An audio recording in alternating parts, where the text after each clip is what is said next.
were listening to this paper, just a few words of introduction. As Alexander said, this is part of a larger project that I'm working on Herodotus reception since about 1700. It will be a long-term project because it's a very complicated subject, as it turns out. Herodotus was read and used very, very extensively, not only by historians, but by archaeologists, geographers, theologians, botanists, zoologists, meteorologists, eco-theorists, if there's such a thing, all sorts of ethnographers, anthropologists. So it is a very complicated and wonderfully interesting and fun story. And in that spirit, I give you this opening picture. I don't know how many of you know what Liebig extract is. It's still part of the German cuisine. It's a kind of meat extract that you use to make soup. They included in their products for many years little historical cards and sort of playful representations of the past. And this is one of them, so you can see down here. Products that you it's in French, but this is their imagination of what it must have looked like to have Herodotus guided through Egypt by these priests wearing, very odd costumes. And this one apparently a construction helmet. It's a very funny picture, but there's a lot of humor in this story, so I give it to you in that framework. I also want to say that you should stop me at any time if there's a question you have, or if I'm going too quickly, and you could certainly ask questions in German. I speak badly, but I understand quite well, and of course I read it quite fluently, so I'm happy to have questions in German as well. So let me give you one further invitation, and that is that I presented a version of this paper about a year ago to the Conference of German-Speaking Egyptologists in Göttingen, in Karl Ottfried Müller's Lesesaal. It's a fantastically overly classical building with all of these Egyptologists. And I thought this is just the most fabulous thing to give something, a paper about Herodotus in Egypt to Egyptologists within this classical structure. It was just perfect somehow. They stared at me and had nothing to say afterwards, so I had no idea what they really thought. So in that spirit, I open up the discussion with you. We'll see if I can get a rise out of you more than I did from them. So I will now start. And I have a fair number of slides, so we'll look at some things together. In 1978, O. Kimball Armeyer complained about the long tradition of Egyptologists making allowances for Herodotus. Quote, "We tend to accept this authority because it proposes to rest on his own experience of Egypt. Yet we have nothing more than Herodotus' own words for his travels in Egypt and elsewhere, and we can only assess them in light of inadequate archaeological control." End of quote. Armeyer's complaint, of course, was not a new one.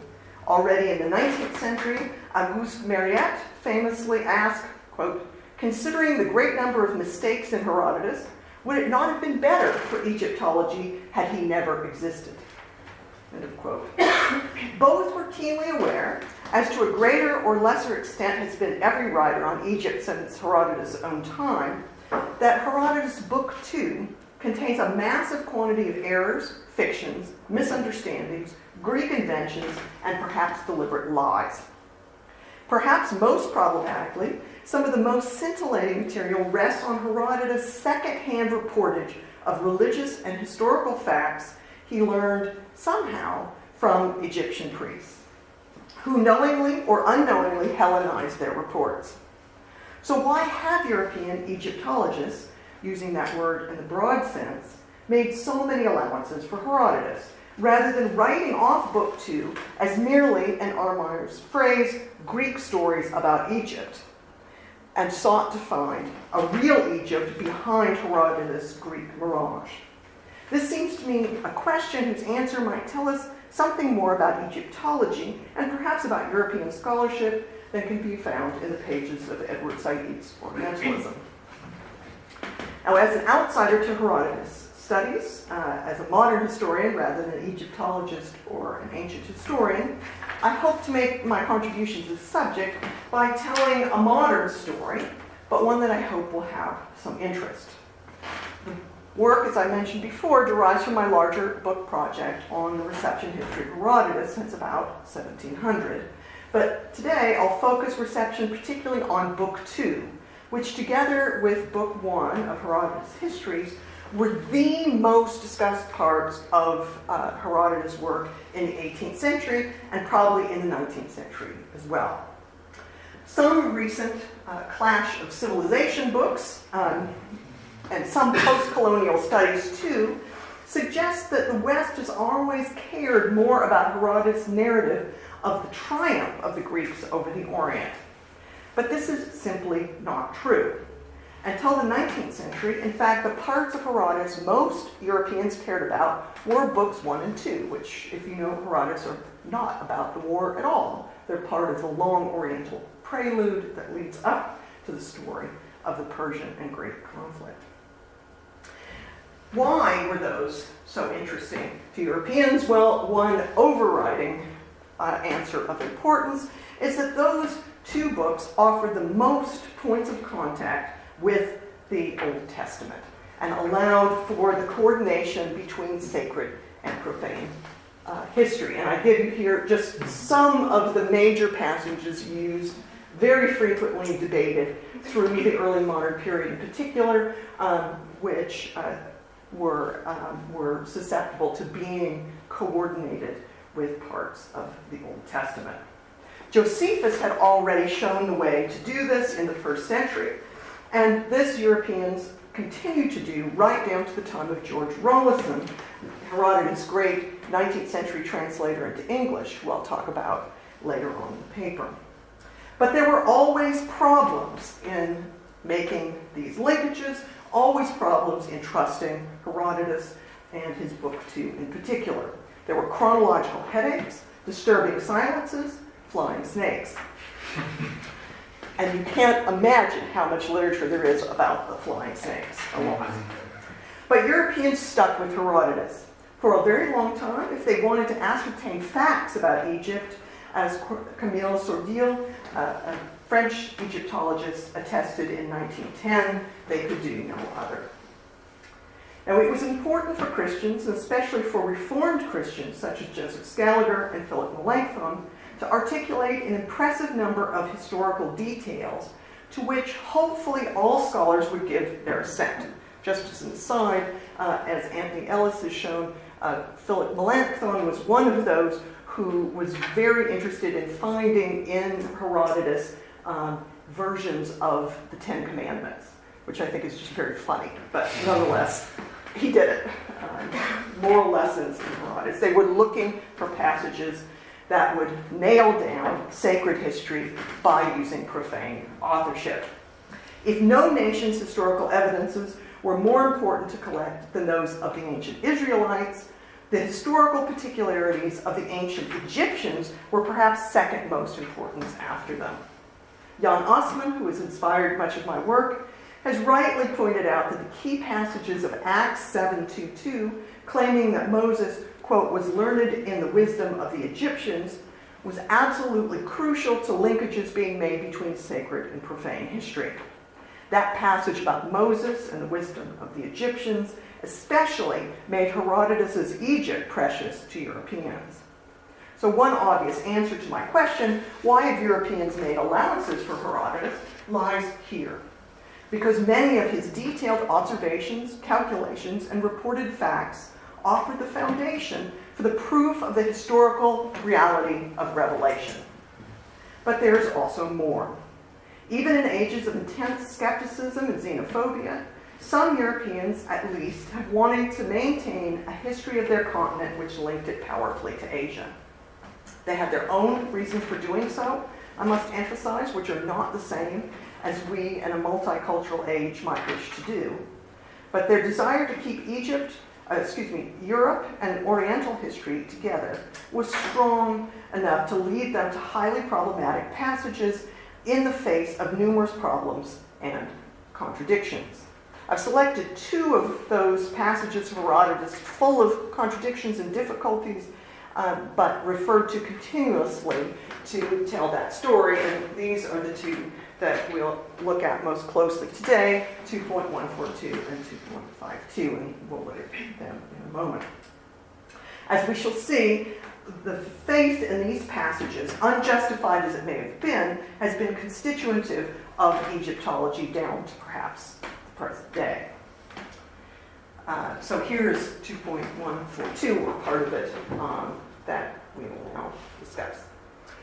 You are probably aware that the story of Book 2's reception is long and tangled, but perhaps it is not so clear to you how important this passage was for the 16th and 17th centuries and into the 18th century as well, because this was the passage in which Herodotus most directly dated the Egyptian kings, giving the date to correspond to roughly 11,340 years before his visit to Egypt, when the first king, Menes, started to rule after the time of the gods.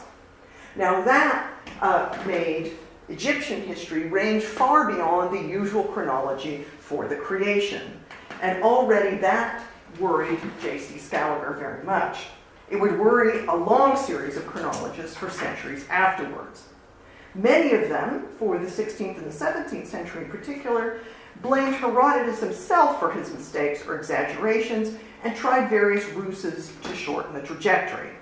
They took the position that the Greeks were notoriously untrustworthy and lovers of fables. But this began to change in the 18th century, where I start today's story. At that time, philosophical skepticism was beginning to take the place previously occupied by theological polemic. And although Herodotus was more popular, perhaps, than ever before, his credibility was challenged in a different way than it had been in the ancient world or in the Renaissance. Not because he was a Greek pagan or a malicious man, but now because he was not a modern inquirer, equipped with modern powers of observation and criticism. For enlightened critics, the focus began to shift from Greek lies to the lies of others, and shifting the question of the truthfulness of Herodotus from the truth of his narrative to the truth of his sources and his methods of investigating them. One of the first points of discussion here begins with the British scholar Humphrey Prideaux, also a bishop, a man certainly in the middle of theological controversy, even though he was also quite an enlightened thinker. He inadvertently expressed his age's skeptical view with respect to fabulous New World travel logs of the previous era in excusing mistakes in Book 2, because as a traveler, he wrote, Herodotus did as travelers used to do, that is, put down all relations upon trust, as he met with them, and no doubt he was imposed on by many of them. End of quote. Prideaux was, however, eager to credit as much as possible of Book 2, which he regarded as, quote unquote, a disguised account of the Babylonian captivity of the Jews. By no means was Prideaux the first to blame deceitful Egyptian priests and fantasizing Persians for Herodotus' errors with respect to chronology and other matters, and by no means would he be the last. But with Prideaux, perhaps we can mark the beginning of an expansion of a conversation about travel, translation, and indirect reportage that would run through the next centuries as a recurrent red thread. So you see how I'm showing that his problem with Herodotus is that Herodotus is trusting others who tell him fibs or lies, not that Herodotus is himself malicious or stupid or just a fickle Greek. It's not his fault, it's somebody else's fault, the fault of his sources and his inability to understand them correctly. So here is where we meet the Egyptian priests advertised in the title of my talk, and they will form its core from now on. For it was in the 18th century, I believe, that they began to be a major subject of discussion, and their conversations with Herodotus, the key incident which defined the historian's reliability. And in my lighter moments, I sometimes refer to the scene of Herodotus confronting the Egyptian priests as a sort of primal scene of historiography. It's the moment at which you decide whether or not you're going to trust another, trust particularly an oral informant, giving you their story about their world. It's important to note, however, that most enlightened writers did believe, and continue to do so, that the Egyptian priests could be trusted in some way. The question was how? How much? Most, after all, had no quarrel with Herodotus' claims that the Greeks had adopted Egyptian gods. Most believed much of Herodotus' Book 2 was true, at least as far as sufficient, or at least had sufficient vraisemblance to what actually happened to trust its information. And vraisemblance, as a principle guiding historical writing, was considered good enough for most purposes in the 18th century. But depending on their theological positions, 18th century writers wanted some corrections, especially to the chronology that Herodotus gave in 2.142, or wanted to distance themselves from wilder claims such as the flying snakes, or the gargantuan size of Lake Muris, which is said to be, if we translate it into our terms, about 660 kilometers in circumference and 90 meters deep in Herodotus' reckoning. It's supposed to be man-made, so this would have been a phenomenal act of engineering had it been made by man. And here, in the accounts of these wild and crazy elements, the priests, vain, ignorant, deceitful, or simply naive, were useful. Perhaps the most obvious and the most telling and influential example of blaming the Egyptian priests in the early part of the century can be found in Isaac Newton's Chronology of Ancient Kingdoms Amended, finally published just after his death in 1728.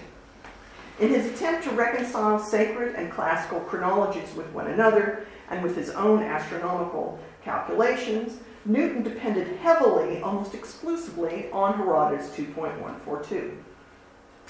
According to Newton, Herodotus' account was the least corrupted Greek history of the Near East.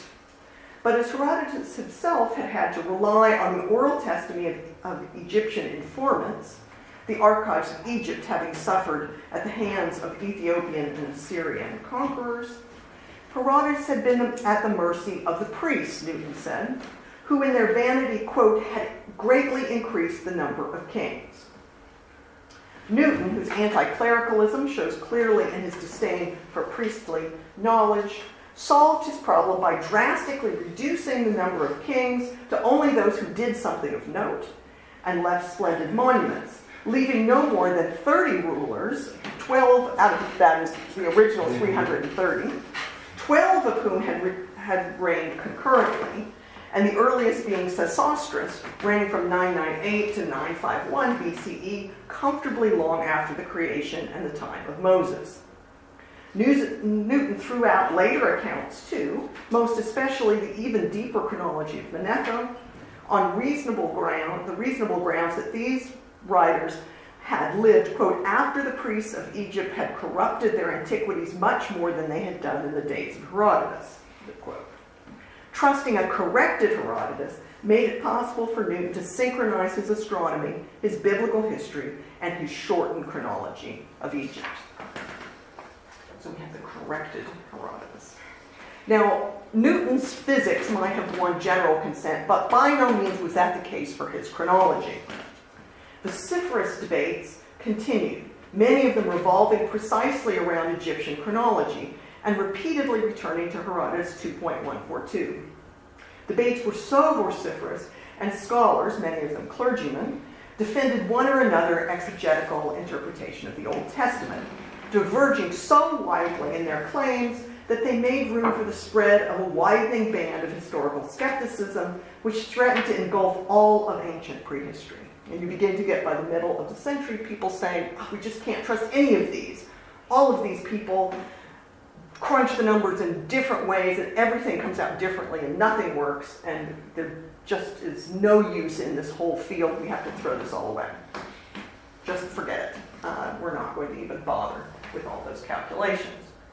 One of those who posed these questions directly was a man now forgotten called Lagnier de Franmois, who was a member of the Academy of Inscriptions in Paris, and in 1729, foregrounding the seeming intractability of ancient chronology, drawing attention to Herodotus' gullibility with respect to his foreign informants.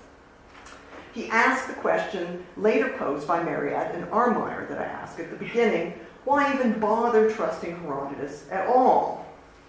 Now this was real provocation, and his paper in turn provoked the first modern defense of Herodotus by the Swiss-born Jesuit Francois Genois, who objected to unfounded skepticism directed at the historian from whom, quote, we take almost all of the knowledge we have about antiquity, end of quote. Genois also defended Herodotus against Plutarch's accusation that he had committed blasphemy, or philbarbarism, by relating on Egyptian information that Greece borrowed its gods from Egypt, arguing that the historian was simply reporting information he had gathered in on-the-ground inquiries. A mistake or a misinterpretation in the histories, said Genois, should not impugn Herodotus' character, but tell us instead about his narratological intentions or what his age thought history should be. We can see here in this shift the move towards a sort of historiographical pragmatism, in which vraisemblance in French, or Wahrscheinlichkeit in German, literally in both cases, the truth-likeness or the appearance of truth, became important responses to an otherwise knowledge-destroying or faith-destroying skepticism. This pragmatic answer to the question of Herodotus' probity, that his errors were not lies, but the result of a less exacting pre-modern mindset, strongly parallels the neologious readings of scriptures developed in German Protestant universities in the 1740s and 50s. Here, for example, Moses would be considered a writer of his own time, able to only think and speak in its more primitive language. And just as this move would shift the defense of the Old Testament to a different plane, decoupling it from full literalism or the resolution of all contradictions, so too would Genois' method of defense help to save Herodotus' honor, at least the vraisemblance of his history. After the mid-18th century, the fight over Herodotus' veracity increased and now increasingly circled around a different passage as chronology stopped becoming such a central point of discussion. People gave up on it, and there were new, deeper Earth chronologies to worry about. Now the discussion shifts to a new fascinating passage, 2.52. Here, Herodotus said that the Pelasgians had received their gods from Egypt, but had not known their names until the oracle at Dodona instructed them to use the foreign names. Together with other passages at 2.49, for example, in which Herodotus claimed the identity of Dionysus, Bacchus, and an unnamed Osiris, linking their worship too with mysterious phallic and orgiastic rites, these passages opened the way for a discussion of the universality or depravity of all religions. Herodotus 2.52 would be a favorite passage many enlightened writers would return to. Favorite to the Masons, Freemasons, for example, to mythographers such as C.G. Heine, who believed still in universal revelation, and on the other hand to Charles Robert Dupuy, the French radical member of the Commune, who believed that all religions were simply astral and agricultural observations perverted into religious mysteries by sex-mad priests. But three severe threats came to the credibility of Book 2, emerged in the 1760s, circling in some ways, again, around this passage. One came from J.J. Winkelmann, whose Geschichte der Kunst des Altertums simply ignored what Herodotus said about borrowings from Egypt and sealed Greek culture off from the west, from the east. A second came from the cranky cultural historian Cornelius de Paul, who distrusted actual travelers and especially Jesuits, and who, as far as I know, was the first to compare Herodotus' Egyptian priests to the notoriously ignorant but effusive contemporary Italian ciceroni, many of them also priests, offering gentlemen grand tour advice, as one can see wonderfully in this beautiful painting by Panini of about the 1730s. And you can see these guys saying, look, that fantastic, amazing pillar, isn't it wonderful? That's their model now of what the Egyptian priests had been like with Herodotus, that they had shown him the wonders of Egypt with this kind of overzealous and probably hyped up enthusiasm. In 1769, after many more grand tourists had made their way to Rome, de Paul underscored the difficulties of understanding Egypt, a country about which the moderns conspire with the ancients to give us ceaselessly false notions. As concerns the ancients, it seems sufficiently probable that they were mostly tricked, that they depended on a series of men, a species of men who are called the interpreters, whose school was established under Psammetichus, and who one could almost compare to those in Rome who are called ciceroni. The philosophers who really wanted to be instructed about Egypt were forced to stay there for many years, as were Pythagoras, Eudoxus, and Plato.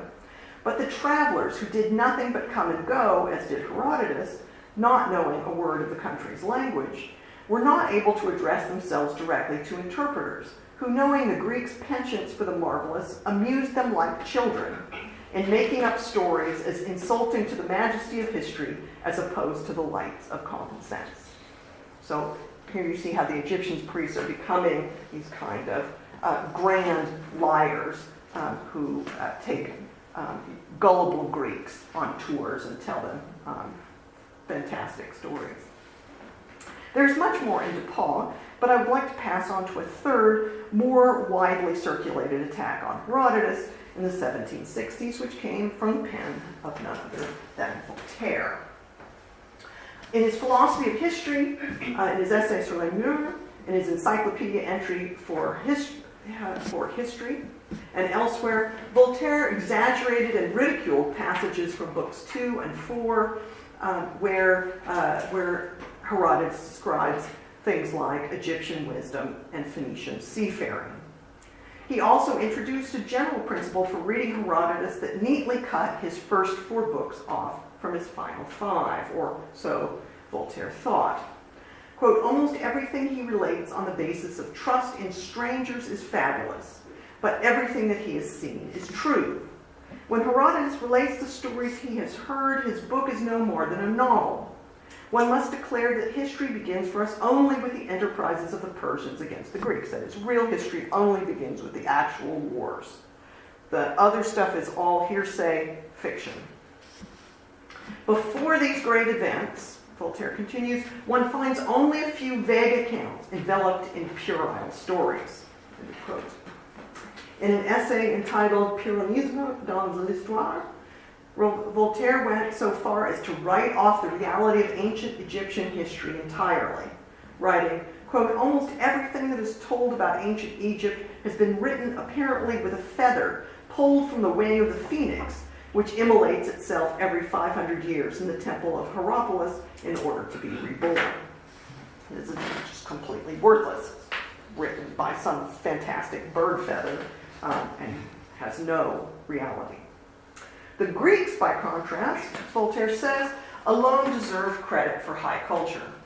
Voltaire writes, quote, beautiful architecture, sculpture perfected, painting, good music, true poetry, true eloquence, the manner of writing history well, and then philosophy itself, whether it informs or obscures, All of this did not come from any nation except from the Greeks. End of quote. So, as we can now appreciate, Voltaire's skepticism and his Philhellenism posed a severe threat, both to biblical defenders and to the ancient history of the Near East. Tellingly, the French Jesuits were very active in defending Herodotus and arguing against the corrosive effects of hyperskepticism. Shortly after Voltaire's salvos, Pierre-Marie Stanislas Guérin published the first volume of his L'Histoire véritable des temps fabuleux, a book that would see only 3 of its planned 12 volumes finished before Guérin's death. The volumes reiterated the anti-skeptical mantra that the obscurity of chronology and the difficulties of establishing which sources were credible could not be used as excuses to dismiss the whole pre-Greek era as mythical. For after all, the case was made, this was the period most interesting for the whole of the history of the human race. One did not have to see all of antiquity as a distorted form of sacred history to see that there was still constant and continuous rapport between the two systems, Guérin argued, if one just looked to the right sources, chief among which, you will guess now, was Herodotus. In fact, over his 3 volumes on Egypt, Guérin cited Herodotus more than 650 times, relying on him to provide secure facts about such things as Egyptian diet, climate, and of course, chronology of kings. When a fellow Jesuit cleric composed a sequel to Guérin's volumes, it was called Herodotus, historien du peuple Israël sans le savoir, without knowing it. Somehow, Herodotus had written the story of the Israelites. In this learned Christian discourse, we can see how the question of Herodotus' crediting of Egyptian knowledge has become more and more the test case for the believability of ancient history as a whole. In the Éléments d'Histoire Générale of the Abbé Milot, published in 1775, this learned cleric argued that too much skepticism was as bad as blind credulity for historians, and reiterated Voltaire's principle against the priests who induced Herodotus' errors as a result of their chimerical traditions, he said, end quote, and as a means of shoring up the reliability of at least some parts of Egyptian history. Milot surely believed he was saving the reality of an ancient Egypt that had been wise enough to instruct Moses. And we can see, too, that he was saving the possibility both of one true universal religion. He says that they conserved the idea of one supreme deity despite their superstitions, the Egyptian priests, and of cross-cultural historical knowledge. So one must save Egypt to save the credibility of the Old Testament and to save the reality of ancient history, ancient Oriental history as a whole. There followed in the 1770s and 90s a huge wave of Herodotean scholarship. Several new German translations and several new French and English ones started. Most famous among these is Pierre-Henri Larcher's extravagant 9-volume translation of Herodotus with extensive commentary and a full volume at the end on the chronology of Herodotus. A hugely, hugely debated issue still, including Volney wrote a whole treatise on Herodotus chronology. Beginning with the French historical geographer D'Anville, Herodotus' geographical information also began to be systematically checked, and some important points were confirmed by Mungo Park, Carson Niebuhr, and above all by James Rennell, the Surveyor General of India, who devoted an 800-page book to the fact-checking of Herodotus' Anatolian geography. And this is actually great fun to read this. Tries to figure out if the bridge, Xerxes' bridge, had really been built over the Hellespont, how many animals could have gone across it every hour, and therefore could that have been enough to support all of the troops that were supposed to have come. And he figures out that it would have taken 171 years for all the animals needed to cross. Anyway, it's really quite hysterical. They really cared a great deal about fact-checking Herodotus, is the point of that. intervention. But he cared enough to write 800 pages on that subject. Similarly, the Napoleonic expeditions to Egypt went there with Herodotus and very little else in their heads. Even the great naturalist, Geoffroy Saint-Hilaire, spent most of his time in Egypt following crocodiles to see if they behaved in the way that Herodotus described them. And he came home thinking that, in fact, they did, that Herodotus had done a good job with his zoology. In some sense, modernity had come to ancient history as the reliability of this ancient witness was increasingly hostage to modern ability to confirm and fact-check his information. After 1815, however, more than ever, the Egyptian priest became a disturbing historiographical and epistemological problem in the middle of this fact-checking world. Which informants one could trust in an age of deep but often hidden ideological commitments, rapidly developing linguistic specialization, and increasing European colonial hubris. This was an era marked by the restoration of the monarchies, a period of increasing positivism and cynicism a la Balzac, and also the decade of the Greek War of Independence, in which many liberals in particular turned against the Orient as a whole. Second-hand and later sources were thrown out as direct documentary evidence of the sort used by Ronca, became de rigueur in scientific history. In this context, Herodotus was increasingly treated not as a liar or even as an inventor of fables, but as a naive child, a dupe of the scheming Egyptians. The Egyptian priests were above all guilty not for muddling sacred chronology or even for being over-effusive ciceroni, but for having claimed to have given the Greeks their arts, gods, and sciences. So it was for having really a kind of cunning plan to make themselves more important than they were. In 1823, Jean Latron, a classicist who did not travel with Napoleon, viciously attacked the Egyptophilic editor of the Description de l'Égypte, Edmé François Jomard, and with him Herodotus. What the Greeks borrowed from Egypt, Latron wrote, is much less than what Herodotus and Jomard think. As far as positive knowledge, we have no proof that the Egyptians ever gave anything important to other peoples.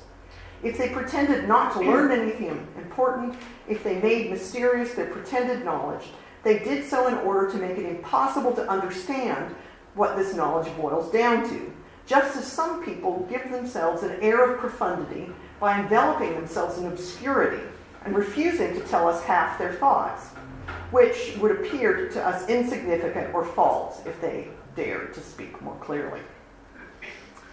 This was a line that came out more and more strongly as Herodotus was increasingly portrayed as a naive victim of cynical, cunning authorities. In his 1944 Weltgeschichte für das deutsche Volk, F.C. Schlosser made Herodotus the helpless victim of Egyptian mystifications. The Orient gave Herodotus the fascination with deeper antiquity, a more powerful imagination, and a more poetic explanation of events. Yes, his mind, his Geist, was so powerfully overcome by all of these things, which have their foundation in Oriental character traits, namely priestcraft and the secretiveness and excessiveness of Eastern religions, that these things struck him with amazement and thereby, in certain respects, exerted a deleterious effect on his work. So Herodotus was so sort of sunstruck or overwhelmed by the lies of the priest that he just couldn't help himself and began fantasizing. But perhaps the most clear example of the links now being made between Herodotus' credulity and bad scholarship on the one hand, and Oriental mysticism and history, the history-corrupting power of the Egyptian priests on the other, comes in the so-called Kreuzerstreit of the mid-1820s. This was a bitter and highly consequential fight about the romantic philologist Friedrich Kreuzer's Symbolik und Mythologie der alten Völker, besonders der Griechen, published originally in 1810-12 and then again in 1819-21, and given an influential French translation in 1826. Kreutzer, a great admirer of Herodotus, presented a sweeping history of the westward diffusion of Eastern religion, together with a strong defense of the need to admire and trust a great deal of Oriental wisdom. He was a Lutheran classicist and a polymath who strongly believed that the Orient and religion should be centrally important subjects for all philologists and for all students of the ancient world. His antagonist in this debate, however, was a man of very different commitments. Johann Voss was an enlightened liberal Philhellene, translator famously of Homer, who hated Romanticism, Catholicism, and Orientophilia with a passion, and in fact thought they were all the same thing.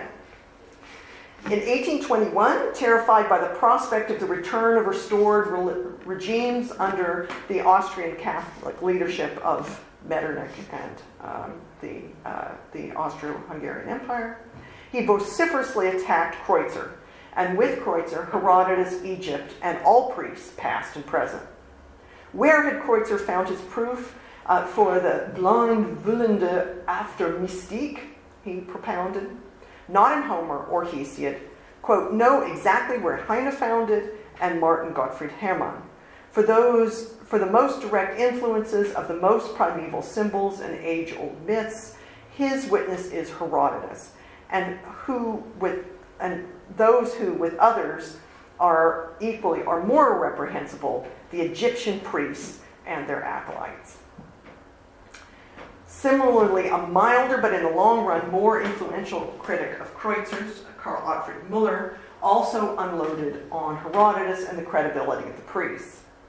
He had not realized that there had been Ionians in Egypt for 200 years already, that is, Herodotus had not, and the priests had already seized upon Greek wisdom and myths. Quote, even in the physical descriptions of their country, the priests earlier or later offered Hellenic suppositions as if they were their own ancient wisdom. For Müller, Herodotus was such an Egyptophile and dupe of the priests that he almost claimed that the Spartans learned to value war from them. That's Müller's joke. And all sorts of other philo-barbaric ideas that his own contemporaries would never have believed. Müller was desperate to define the right method by which to study Greek mythology and prehistory, and in his view, this had to be one that did not depend on secondhand testimony, on later Oriental sources, or on speculation of any kind. It had to be a scientific mythography, then, one that did without Kreutzerian universalisms, without Herodotus books 1 to 4, and especially without information that came from Egyptian priests. Tackling the problem of Herodotus 2.52, it might be the case that a few of the Greek gods came from Egypt, Müller said, but that information was so vague that it should be dismissed. Rather than trusting Herodotus, it was better for the scientific classicists to trust Pausanias and to confine one's attentions to Greece. Now, the last incidents I've described cover roughly the same ground as does the account in Martin Bernal's Black Athena of the replacement of what he calls the ancient theory of Greek origins with the Aryan theory. Although Bernal had the time frame and some of the participants, including Karl Otfried Müller, right, I would argue that there's much more going on here than just racism, although there is some of that too. The critique of Herodotus and of the priests was also a critique of unstable and contradictory information, and above all of indirect information, though the fact that most of it came from, quote-unquote, fantasizing Orientals is also crucial. But what Bernal did not see is that if classicists like Müller, after about 1825, dismissed the reliability of books 1 to 4, Herodotus did have his champions after that time. Not among the classicists, who now broke away from other philologists, but among the much reviled characters that we know as 19th century Orientalists. It was above all scholarly Old Testament exegetes, Orientalists, and geographers who defended the plausibility of books 1 and 2 through the positivist 19th century. To do so, they often attacked or altered the testimony of the Egyptian priests. John Kendrick, for example, argued that they were lower rather than higher priests, and hence less knowledgeable. Richard Lepsius thought that Herodotus had confused Cicerone with priests. Christian von Bunsen thought that the priests were ignorant transmitters of Phoenician ideas. But these Orientalists, along with Old Testament theologians and ardent scholarly believers in scriptural truth, kept alive the possibility that real knowledge was preserved in Herodotus' books. And in many ways, it is to them that we must be grateful for upholding faith in Herodotus' veracity and that of his Oriental informants through the years of Philhellenism and European imperialist hubris. One last example of this to make my point, I'll just briefly describe the work of George Rawlinson, professor for ancient history at Oxford and also the brother of a character you may have heard of, Henry Rawlinson, who was one of those who deciphered cuneiform. One of the things Rawlinson did was undertake an extremely extensive edition of Herodotus' histories, putting a special emphasis on books 1 and 2. His first 2 volumes are essentially books 1, 2, and 3, and then the last 2 volumes cram together all the rest of the story. It's very clear that what he cares about is the Oriental part of Herodotus' account, not the history of the wars proper. All of the notes, which you can see sort of circling around the text here, were made not only by Rawlinson himself, but by his brother Henry, by the Egyptologist Gardner Wilkinson, by Max Muller, the famous Indologist, by some of their other friends in the Oriental fields. And the intention was to shore up the historicity of Herodotus, and with that, again, to also shore up the historicity of the Old Testament. That was quite clear to reviewers, including Edward Freeman, who undertook a vicious attack on Rawlinson for pretending to be a scholar when what he really was a theologian. But what Rawlinson was trying to do, I believe, and you can see some in this long quotation, was not only to uphold the veracity of Herodotus, at least in parts, and the importance of his history of Egypt, but also in some way to defend the kind of pragmatic view of Oriental history, that it was possible to know something about this world even if the sources were difficult. And let's read this passage. The accounts of Egypt, Assyria, Babylon, Persia, and the various states of Greece, having been derived in part from monuments and otherwise from those who possessed access to monuments, deserve attentive consideration. They may, from various causes, often be incorrect in particulars. They may be expected to be true in outline, however, and in their details they may not infrequently embody the contents of authentic documents existing at the time when Herodotus wrote, and now irrecoverably lost to us. Critical judgment must separate in them the probable from the improbable, but whatever comes under the former head and is not contradicted by better authority may well be received as historical, at least until fresh discoveries shall at once disprove their truth and supply us with more authentic details to put in their place. So we can accept provisionally some of the things that we glean even from indirect sources, even from Egyptian priests. Rawlinson was arguing in favor of a probable deep history and probable set of linkages between Orient and Occident, even in the absence of absolute documentary material. It was that sort of generous as well as self-serving desire that continued to keep researchers in the ancient Orient active through the 19th century, resulting in many archaeological and geographical finds. Heinrich Barth, Heinrich Kiepert, and David Livingstone, just to cite a few, depended upon Herodotus in their travels. Where else could the problem of the sources of the Nile come from, in fact, except from Herodotus? Even Michael Ondaatje's fictional English patient, as we discover, has spent his entire career annotating Herodotus. As Arnaldo Momigliano argued in 1958, trust in Herodotus has been the first condition for the fruitful exploration of our remote past. The people who went to excavate Egypt and Mesopotamia had primarily Herodotus as their guide. Many of the people discussed in this paper clung to Herodotus very much for their own reasons, as I've argued, theological overall. But their attachment to him forms the prehistory, I believe, that lies behind the work of such scholars today as Ian Moyer, Richard Rollinger, or Walter Burkert, who in Der Griechischen und der Orient insisted on the need to assume the existence of an interconnected Mediterranean, even if we lack a documentary smoking gun. In our post-deconstructionist age, I think we're a lot more comfortable with thinking of all of history as probable rather than certain, with thinking of historians as creators of stories that have at best vraisemblance to the past. In making allowances for Herodotus, and somehow keeping open the possibility that he had learned something indeed from the Egyptian priests, the vision of an interconnected ancient Mediterranean was kept alive for us to explore with our own passions, tools, and prejudices.